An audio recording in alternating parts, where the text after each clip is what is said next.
History in Israel this past week as the United States Embassy was officially moved from Tel Aviv to its rightful place in Jerusalem.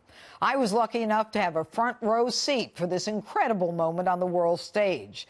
And just beforehand, I had the opportunity to sit down with Israeli Prime Minister Benjamin Netanyahu.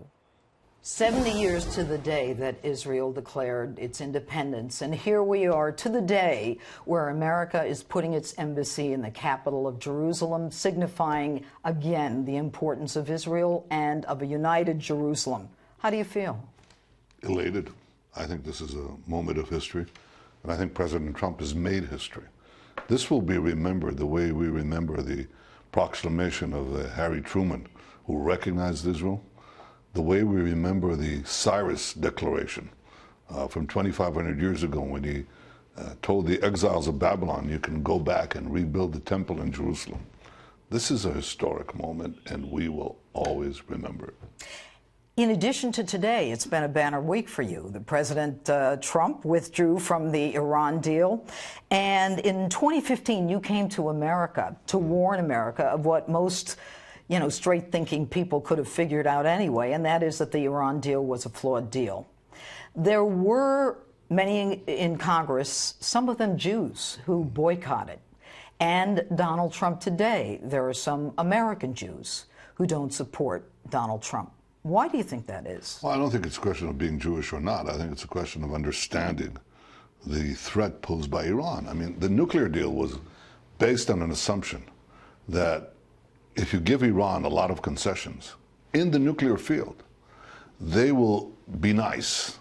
They will stop being the radical regime that oppresses its own people and devours countries in the Middle East. The opposite happened. You gave them the deal, pushed billions into their coffers, and instead of becoming this nice country, it actually went on a rampage in Yemen, in Iraq, now in Syria and elsewhere. They're trying to conquer the Middle East with the money from the nuclear deal. So I think what the president has done is first he's smashed Iran's money machine for its dreams of empire. And everybody in the Middle East is applauding him.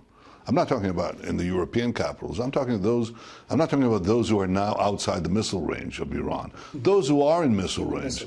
Yeah, like this capital, Jerusalem, Riyadh, elsewhere.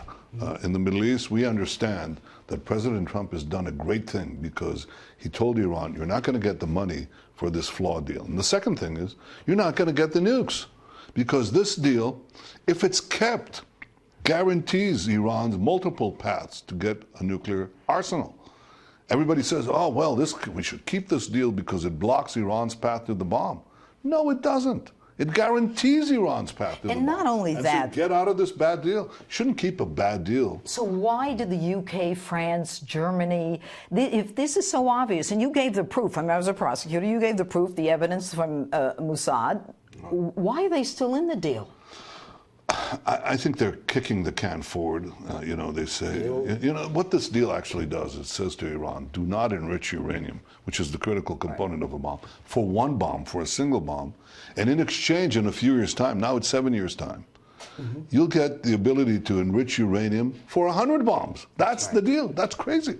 That's what this deal says. So why do people do that? Why do people sacrifice the middle term and the long term for the short term? They often do that, but it's wrong to do that. So I think the president is absolutely right, both smashing the cash machine for Iran's aggression and ambitions of empire, and also telling them you're not going to go with our approval, housekeeping seal of approval, and within 7 years, 7 years have unlimited enrichment for a nuclear arsenal. Why haven't Arabs learned, after the President Trump pulled out, why haven't Arabs learned that any attempt at military engagement with Israel is going to inure to their detriment? For example, the '67 war on the lines. Why don't they get it? I think they sort of do, gradually. I mean, if you look at the Arab world as a whole, there's a change in the way many of the Arab countries perceive Israel.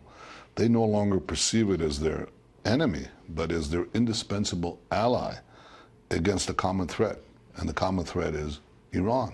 So there are, and I'm not revealing shocking news here, but I'm not going to go into details, but our relations with many of the Arab countries has undergone a profound transformation, and we're united in our desire to confront Iran's aggression, and we're united in our appreciation of the fact that President Trump has confronted Iran instead of appeasing Iran.